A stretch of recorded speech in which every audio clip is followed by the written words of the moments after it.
श्री राधारमण लाल की जय। श्रीमद् भगवद गीता ग्रंथ की जय। श्री निताय गौर हरि बोल। गोविंद जय जय गोपाल जय जय। श्री गोविंद जय जय। राधा रमण हरि गोविंद जय जय।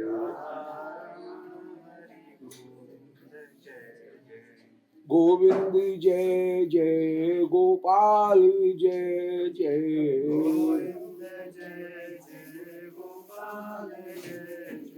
श्री राधा रमण हरि गोविंद जय जय।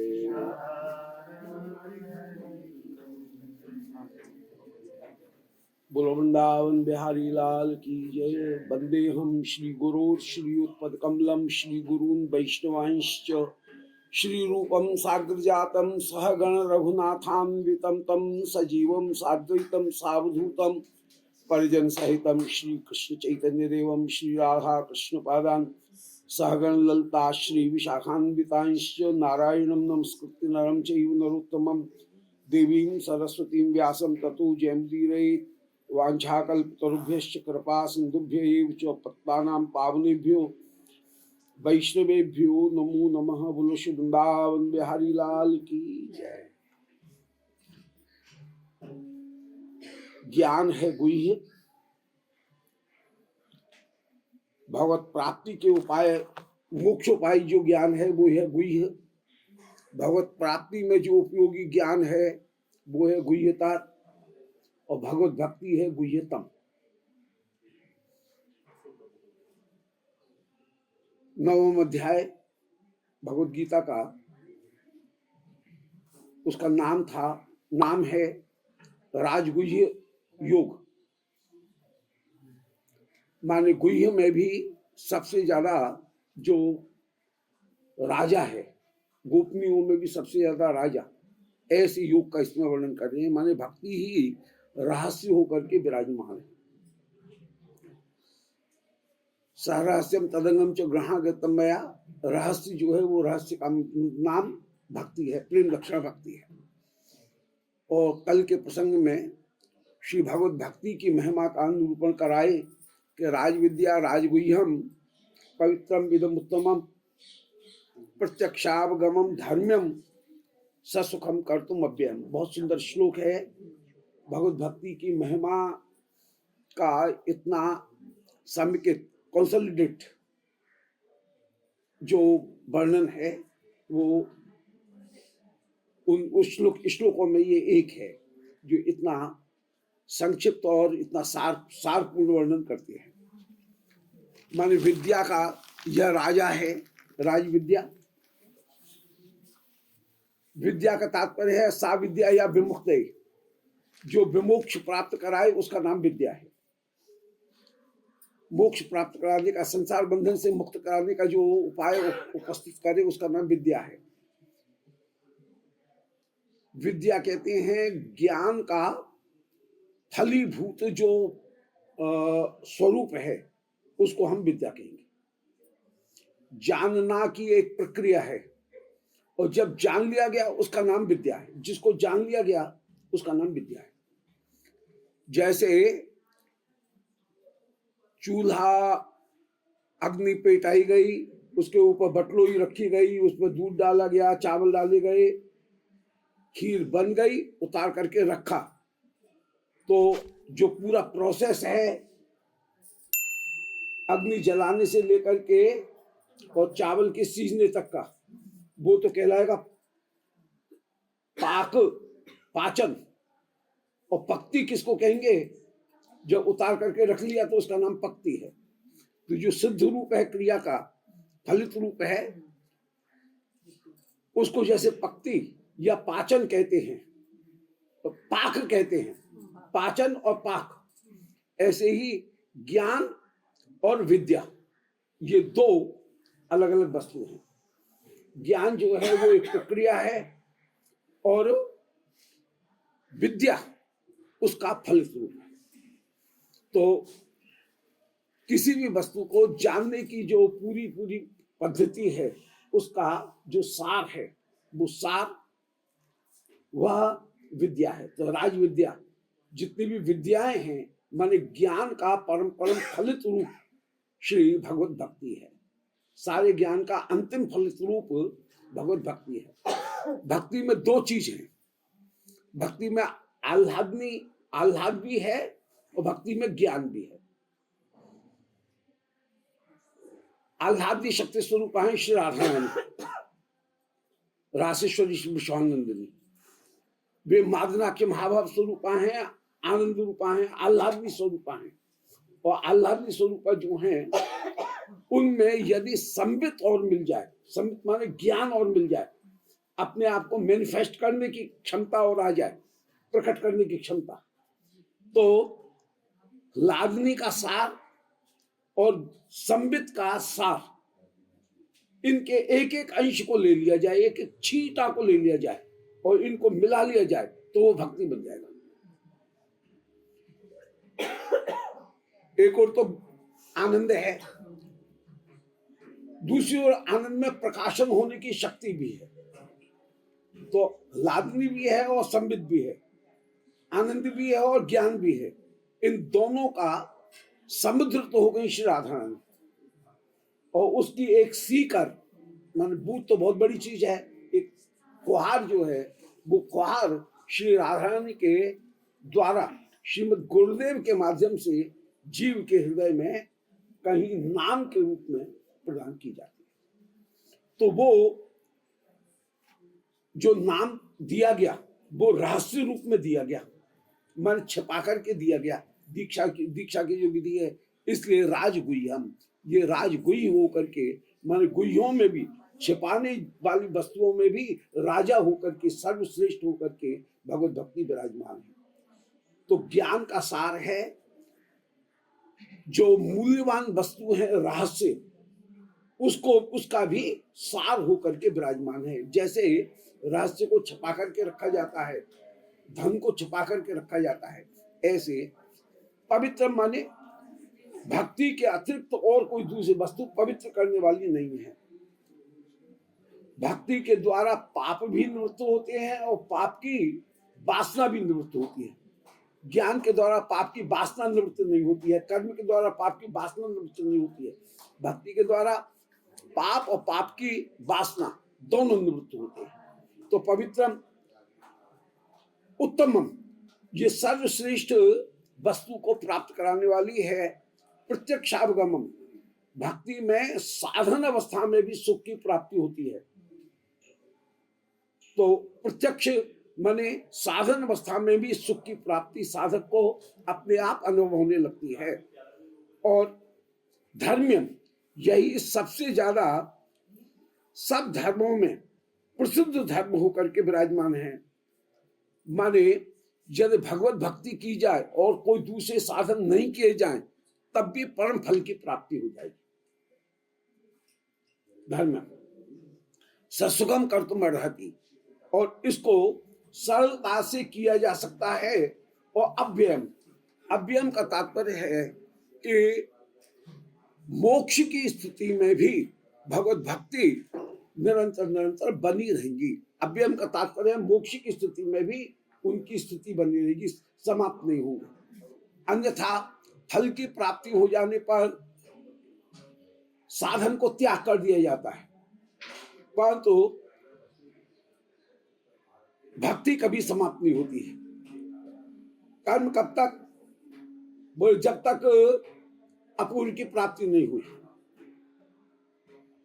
सांख्य कब तक? बोले जब तक कैवल्य नहीं हुआ। ज्ञान कब तक? जब तक सायुज्य नहीं हुआ। परंतु भक्ति कब तक? बोले ऐसा नहीं है। भक्ति साधन अवस्था में भी है, और जब श्री गोलोक में पहुंच जाएंगे, निकुंज में पहुंच जाएंगे, वहां पर प्रवेश भी हो जाएगा, तब भी भगवत भक्ति बनी रहेगी। भक्ति कभी भी समाप्त नहीं होती। तो अव्ययम, तो मोक्षम अभिव्यापी विराजमान है, इसलिए भक्ति की ऐसी विशेषता है।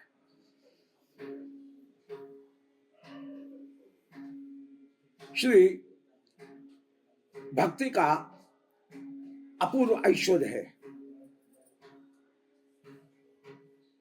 तो सर्वभूतानि कौन्तेय प्रकृतिम यान्ति मामिकम कल्पक्षय पुनस्तानि कल्पादौ विसृजाम्यहम्।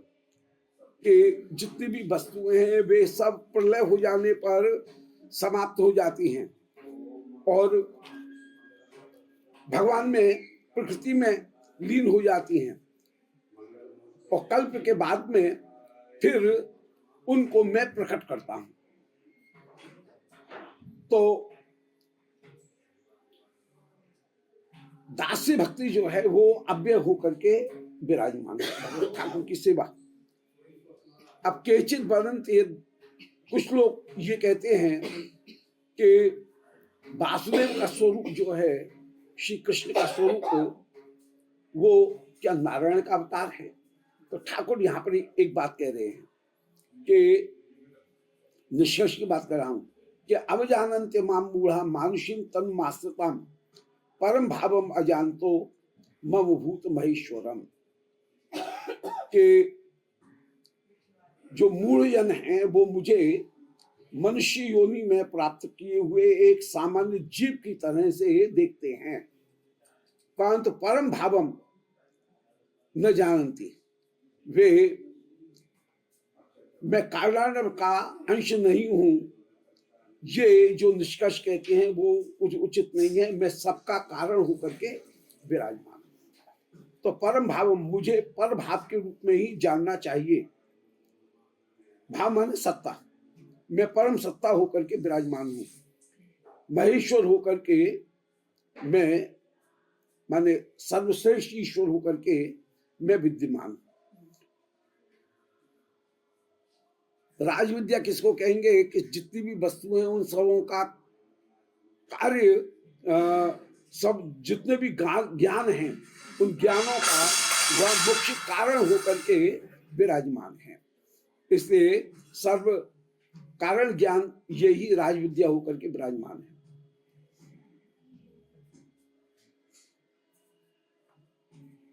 अब ज्ञान यज्ञ चाप्यन ने येन तो माम उपासते एकत्वेन प्रसक्तेन बहुधा विश्व उन्मुखम। अब कुछ लोग जो हैं वो ज्ञान यज्ञ के द्वारा मेरी आराधना करते हैं।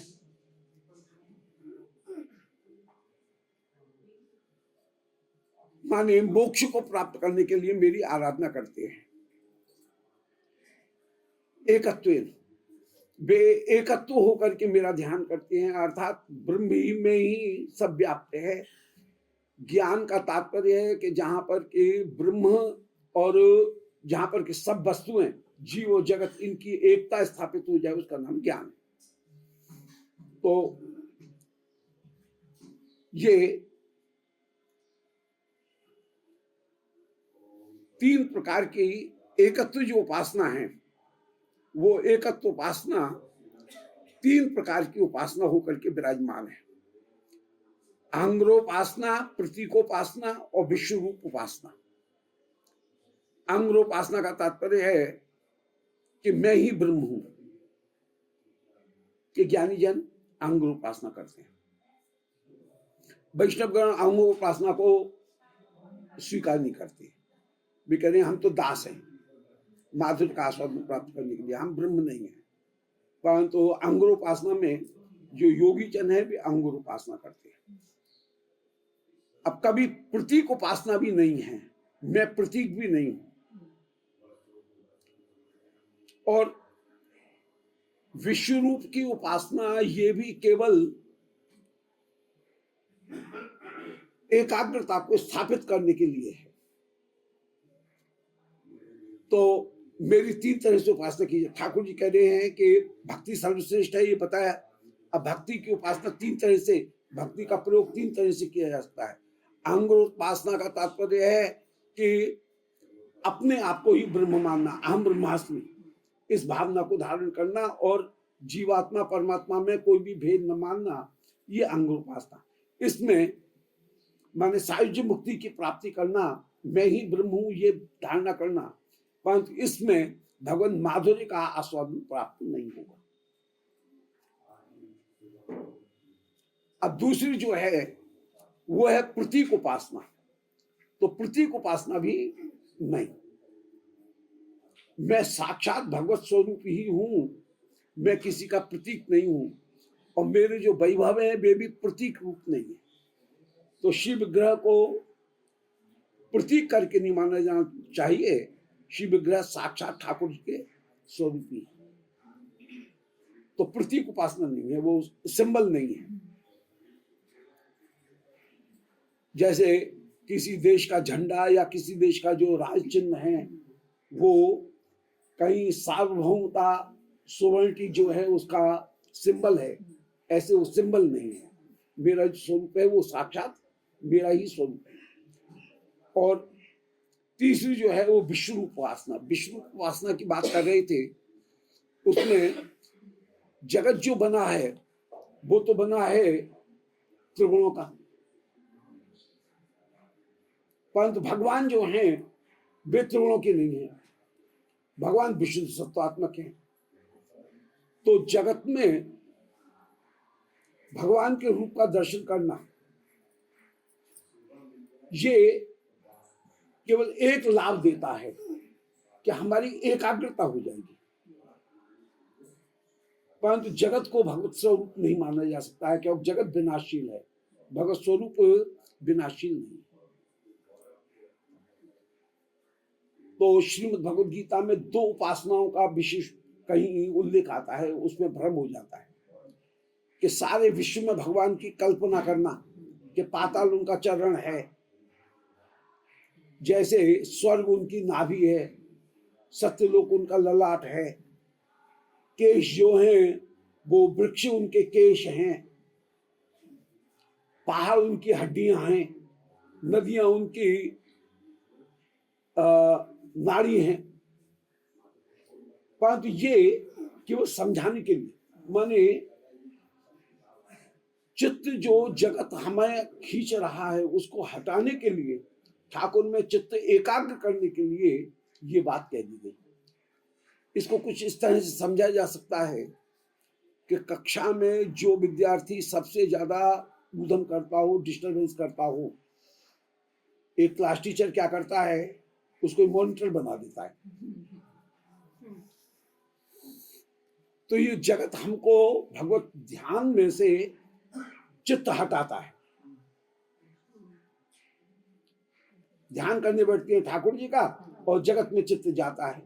तो ऐसी स्थिति में जगत चित्त न हटाए उसके लिए क्या करना चाहिए, वो जगत को ही कहीं मॉनिटर बना दो। तो ये मॉनिटर बनाना है कि जगत में भगवान के अंगों का हम दर्शन करते हुए विराजमान होते हैं।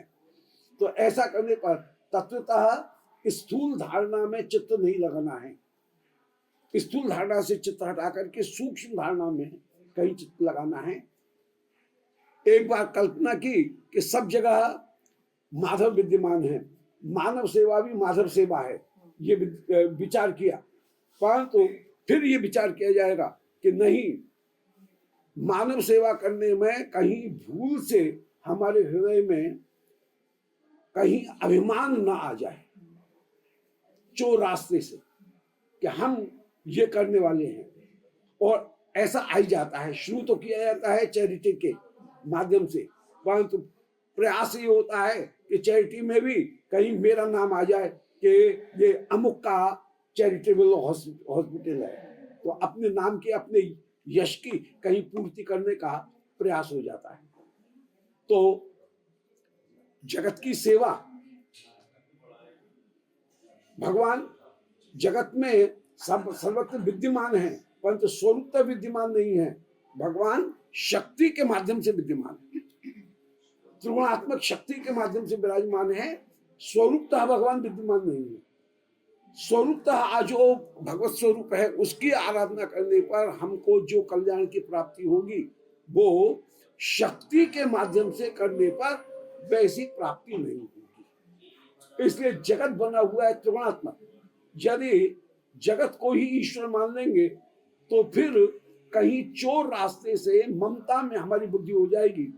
और ये भी खूब कह दिया जाता है कि भाई बाल बच्चों का पालन कर रहे हैं, ठाकुर के साथ, ठाकुर तो सब में है, हम तो ठाकुर की सेवा कर रहे हैं, तो बच्चों की सेवा भी ठाकुर की सेवा हो गई। ये कोई बात हुई क्या? ये तो नीचे गिराने वाली बात हो जाएगी। इसलिए ठाकुर ने ये, श्री सुखदेव जी ने भी ये निरूपण किया और श्री कृष्णचंद्र भगवान भी यहाँ पर निरूपण कर रहे हैं कि स्थूल धारणा करते हुए केवल ठाकुर में चित्त को एकाग्र करने के लिए स्थूल धारणा है, और जब चित्त एकाग्र होने लगे तब जगत का ध्यान न करके चिन्मय स्वरूप का ही ध्यान करना चाहिए। जगत को ईश्वर मानना, ये जगत को ब्रह्म मान करके जगत की उपासना में फंस गए तो हम कहीं बंधन में फंस जाएंगे। तो जगत की उपासना में नहीं फंसना है। एकाग्रता करने के लिए जगत को ठाकुर कह दिया गया कि सब में ईश्वर विद्यमान है, तो किसी से राग द्वेष नहीं होगा, इसके लिए तो उसकी उपयोगिता हुई। परंतु जगत को ही यदि ईश्वर मान लिया तब तो फिर संसार में फंसे रह जाएंगे। इसलिए स्थूल धारणा को त्याग करके नान्यत सज्जत यत आत्म पाता, संसार में ज्यादा आसक्त नहीं होना चाहिए। जगत को ईश्वर हमेशा नहीं मानना चाहिए। केवल आसक्ति का त्याग करने, एकाग्रता को बनाने के लिए जगत को ईश्वर कहा गया, परंतु जगत ईश्वर नहीं है। जगत ईश्वर की शक्ति का एक विस्तार है, माया शक्ति का विस्तार है, वो स्वयं ईश्वर नहीं है। तो ये तीसरी जो उपासना हुई, वो तीसरी उपासना जो है वो हुआ कि जगत को कहीं विश्व रूप उपासना। इसलिए विश्व रूप की कहीं भी अवतारों में गिनती नहीं है, विश्व रूप अवतार नहीं। 24 अवतार जहां गिने गए या अनेक अवतार गिने गए, वहां विश्व रूप को अवतार के रूप में नहीं गिना, क्योंकि जगत जो है वो त्रिगुणात्मक है, भगवान विशुद्ध सत्वात्मक है। अतः विशुद्ध सत्वात्मक की आराधना करने पर ही हमको संसार से, त्रिगुणों से मुक्ति की प्राप्ति होगी। यदि जगत की त्रिगुण की आराधना करेंगे तो त्रिगुण में ही फंसे रह जाएंगे। इसलिए जगत में भगवान का अंश विद्यमान है ये विचार करेंगे, जगत के द्वारा भगवान में एकाग्रता को भी धारण करने का प्रयास करेंगे, परंतु फिर जगत के रूप का त्याग करके ठाकुर के स्वरूप में ही कहीं केंद्रित होना चाहिए। तो एक बात हुई। अब दूसरी बात, पहली बात ये हुई कि जगत त्रिगुणात्मक है, त्रिगुणात्मक का आराधन करने पर कहीं फंस नहीं जाए, इसलिए एकाग्रता के लिए तो सर्वत्र भगवत बुद्धि ध्यान की जाएगी, परंतु जगत अपने आप में उपास्य नहीं हो सकता है। उपास्य होगा भगवत स्वरूप ही परम परम उपास्य होंगे। भगवान का जो स्वरूप है वही उपास्य है। इसलिए स्थूल उपासना का त्याग करके सूक्ष्म उपासना ही, सूक्ष्म धारणा ही करनी चाहिए। अब दूसरी बात कि जगत का ध्यान करने पर कहीं विभूति आ जाएगी, और विभूति आने पर फिर विभूति में ही व्यक्ति कहीं फंसा रह जाएगा। इसलिए धारणा, उसको धारणा के द्वारा सिद्धि आती है, सिद्धि आने पर फिर व्यक्ति भजन से दूर हो जाता है। इसको यूं समझ सकते हैं कि जैसे ब्रह्म सर्वत्र व्याप्त है, चलो बोले हाँ साहब ठीक है, ब्रह्म सर्वत्र व्याप्त है, तो पृथ्वी भी ब्रह्म है। अब पृथ्वी भी ब्रह्म है तो, और यदि ये कल्पना की जाए कि हमारे मन में एक सामर्थ्य है कि मन अनेक रूप धारण कर सकता है और किसी भी चीज के साथ में मिलकर के एक हो सकता है, तो यदि हम ये विचार करें कि मन ये विचार करे कि मैं पृथ्वी हूं, मैं पृथ्वी हूं, तो ये विचार करते करते पृथ्वी ब्रह्म, पृथ्वी में भी ब्रह्म व्याप्त है, और मन के द्वारा विचार किया मैं पृथ्वी हूं, तो फिर ये गुण आ जाएगा कि सामने हिमालय खड़ा है, पहाड़ को चीरते हुए हम दूसरी तरफ निकल जाएंगे। ये सिद्धि, जैसे ही ये सिद्धि आई वहां पर भजन तो रह जाएगा एक तरफ, और ये जादूगरी दिखलाना शुरू कर देंगे, जगलर बन जाएंगे, केवल ये तमाशा दिखाने लग जाते हैं। इसलिए धारणा के द्वारा आती है सिद्धि, सिद्धि आने पर व्यक्ति भजन से कहीं विमुख हो जाता है। इसलिए उन सिद्धियों को भी ठाकुर कह रहे हैं कि भक्तगण कभी भी स्वीकार नहीं करते हैं। तो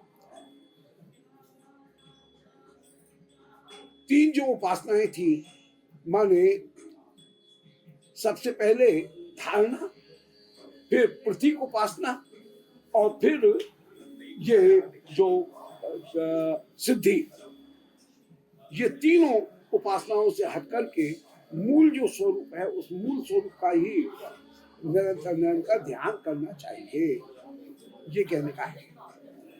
इसलिए ज्ञान यज्ञ की आराधना करनी चाहिए और किसी यज्ञ की आराधना करने का मतलब नहीं है। अंगोपासना, प्रतीक उपासना और विष्णु उपासना, इन सब का त्याग करके विराजमान श्री भगवान कह रहे हैं कि विष्णु उपासना जो है वो सब श्री बसवेश्वर सरकार ने ये कहा कि अनेक प्रकार